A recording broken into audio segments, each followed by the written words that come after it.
আমার 15 দিনের স্যালারিটা কাটা হয়েছে কেন? এখানে নিয়ম আছে যে একদিন বিনা নোটিসে কামাই করলে 5 দিনের টাকা কাটা যায়, আর তুমি সেখানে কামাই করেছো 3 দিন, 17th, 18th and 19th। তাই তোমার স্যালারি থেকে 15 দিনের টাকা কাটা হয়েছে।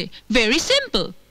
আপনি হয়তো ভুলে গেছেন 17 তারিখে আমাদের বিয়ে ছিল, 18 তারিখে কাল রাত্রি, 19 তারিখে বৌভাত।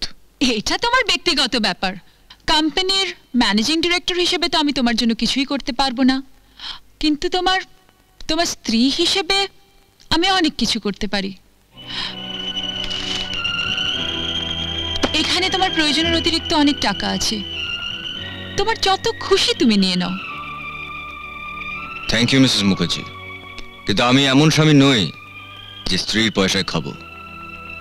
বরং আপনি আমার যে টাকাটা, মানে 15 দিনের টাকাটা কেটেছেন, সেটা আপনাকে আমি হাত খরচা হিসেবে দিয়ে গেলাম।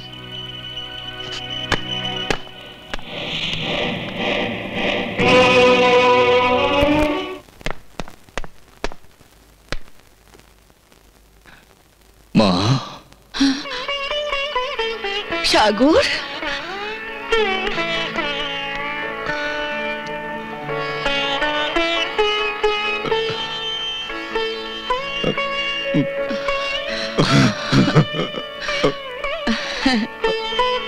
দেখো ছেলের কাণ্ড। চোখের জলে আঁচড় ভেজাবি বলে এসেছিস? হ্যাঁ, ওঠ।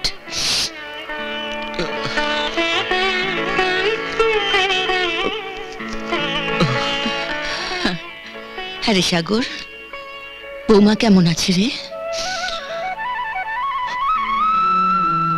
ভালো। আর তুই? তোমাকে ছেড়ে একদম ভালো লাগে না। সবসময় তোমার কথা মনে হয়। তুমি কেমন আছো, কিভাবে আছো? আচ্ছা শোন, যার কেউ নেই ভগবান তার কাছে ঠিক কাউকে না কাউকে পাঠিয়ে দেন। হ্যাঁ রে, জানিস আমার কাছেও তিনি একজনকে পাঠিয়ে দিয়েছেন। কে? ও ঘরে গিয়ে দেখি না।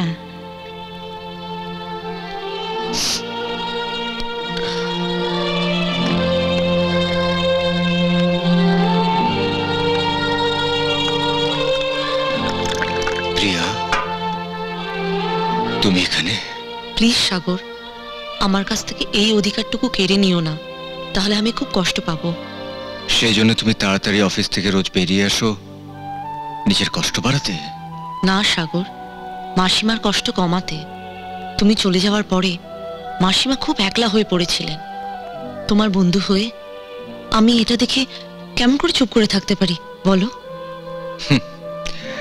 সত্যি তোমার আর কাজলের মধ্যে কত তফাৎ।